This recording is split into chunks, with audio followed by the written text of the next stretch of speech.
At least 13 Palestinians have been killed in Israeli airstrikes on the Ghaza Strip.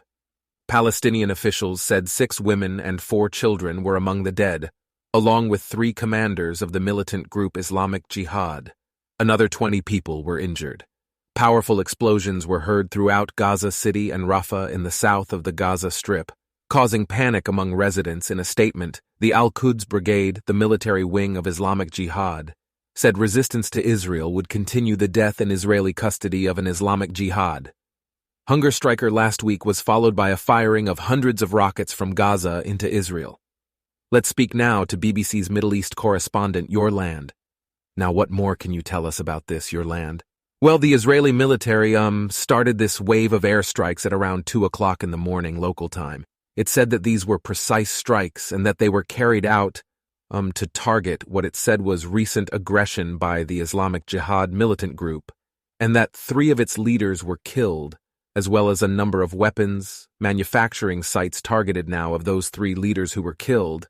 It says that one of them was responsible for Islamic Jihad operations in the occupied West Bank, although he was based in Gaza, and the other, it said, was responsible for a lot of the rocket fire that we've seen coming out of the Gaza Strip in the past month.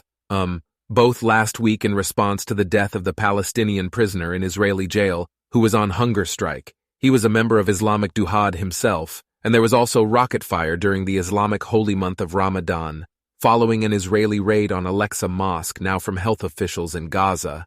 We understand that at least 13 people have been killed, that 4 of the dead were men, including these 3 leaders. There was also a dentist, a civilian who lived close to one of them who was killed, and the remainder of the dead are the wives and children of those men. The funerals are now taking place, and Israel is really bracing itself for some kind of retaliation with Islamic Jihad, saying it will avenge its leaders, and actually saying that it scorns all the efforts of mediators. At this point, yes, it's often the funeral processions, isn't it? Where the violence can erupt from, isn't it? And Israel has been saying that it's expecting several days of fighting. That's the indication that's coming out from a senior Israeli officials. And you look at some of the preparations that have been, that's the indication that's coming out from a senior Israeli officials. And you look at some of the preparations that have been made, calling up army reservists.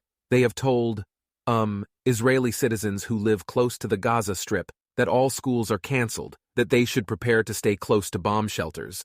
Until at least Wednesday evening, really, we have seen repeated small-scale confrontations, in the past few weeks, but also over the past year. The theory is that this could escalate quickly, particularly if Hamas, the militant group which governs Gaza, decides that it wants to get involved and add to the rocket fire.